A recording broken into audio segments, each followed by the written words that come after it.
دماءهم وأعراضهم حلال لكم. إيشي دوم يعني أبو سیمینارەکە لە ساڵیادی هەڵەبجەدا بزانین لە ساڵیادی هەڵەبجەدا ڕێی من وەک کەسێک کە خەڵکی دەڤەری هەڵەبجەم قوربانیم داوە لەوێ وەک کەسێک کە پزیشکی شۆڕشی نوێ بووم تاوانەکانی ئەنفال و کیمیابارانم بینیوە وەک کەسێکیش کە ساڵانێکی زۆرە لە دەرەوەی دەسەڵات چاودێری بارودۆخی سیاسیەکەم و ڕەخنەم لە ئەدای حکومڕانی هەرێمی کوردستان هەیە لە هەموو بوارەکاندا بە تایبەتی لەم بوارەدا سەرەتا ئەمەوێ ئاماژە بەوە بکەم کە هەڵەبجە چییە یان کارەساتی کیمیابارانی هەڵەبجە چییە تامان ئێوە لەوانەیە بەڵام ئێوە لەوانەیە زۆربەتان لە یادتان بێ بەڵام بۆ گەنجان بۆ جیلی دواتر گرنگە ئێمە هەندێ پێناسەی هەڵەبجە بکەین هەڵەبجە یەکێکە لەو کۆمەڵ کوژیانەی کە لە مێژووی مرۆڤایەتی یا ڕوویاوە هەڵەبجە بەشێکە لە پرۆسەی ئەنفال هەنی پرۆسەکانی ئەنفال کە ئەنفالی 1 بوو تا 8 لە کۆتایی مانگی 2 ساڵی 1970 دەستی پێکرد یەکەم ئەنفال لە مەنتیقەی جافایەتی بوو هێرش بوو بۆ سەربارەکەکانی یەکێتی نیشتمانی کوردستان لە کۆتایی ڕۆژەکانی ئەنفالی 1دا لایەنە بەرپرسەکانی یەکێتی نیشتمانی کوردستان زەختێکی زۆریان لەسەر بوو لەسەر بارەگاکانیان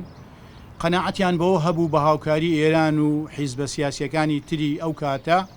ئەگەر هەڵەبجە بگرن ئەو فشارە لەسەریان کەمە بێتەوە یا ئەگەر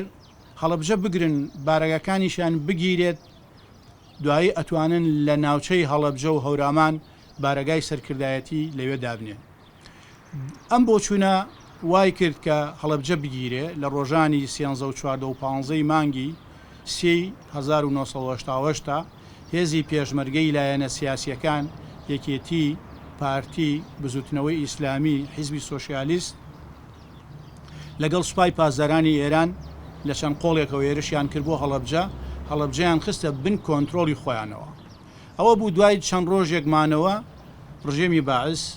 چەکی کیمیایی بەکارهێنان لە 16 مانگا لە 7 مانگا لە 8 مانگا کیمیایی بەکارهێنا و ئەو ڕووداوە ڕوویدا کە ئێمازانی نزیکەی 5,000 کەس شەهید بوو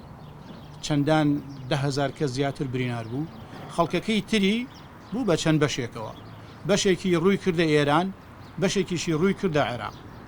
ئەوانەی ڕووی کردە عێراق لە ئوردوگای جیاوازادایانان لە دەوروبەری بازیان لە هەولێر لە شوێنەکانیکە ئەوانەشی کە ڕوویان کردە ئێران لە ئوردوگاکانی ئێران مانەوە تا حکوومەتی بەعس ناوبەناو ئەفواتی بۆ دەرەکردن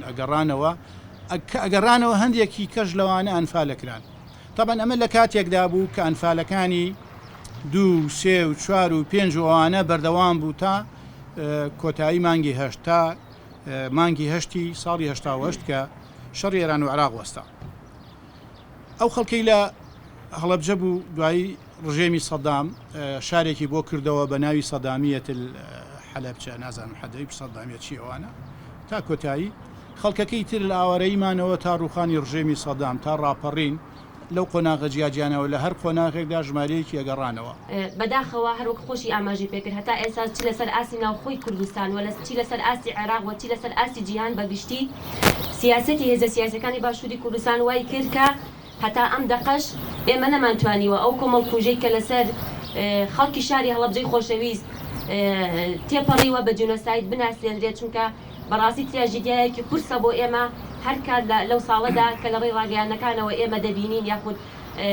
ئەو چاپێکەوتنانەی کە لەسەر ئاسی جیهان ڕۆژنامەنووسانی جیهان یاخود کورد ئەتون چاپێکەوتنەکەن ئەوەی کە ئەو خەڵکە لەوەکانە بینیوێتی و بیستوێتی و بەسەری هاتۆ کە باس ئەکات ئێمە لێرەکانە بەگوێگرتن لێیان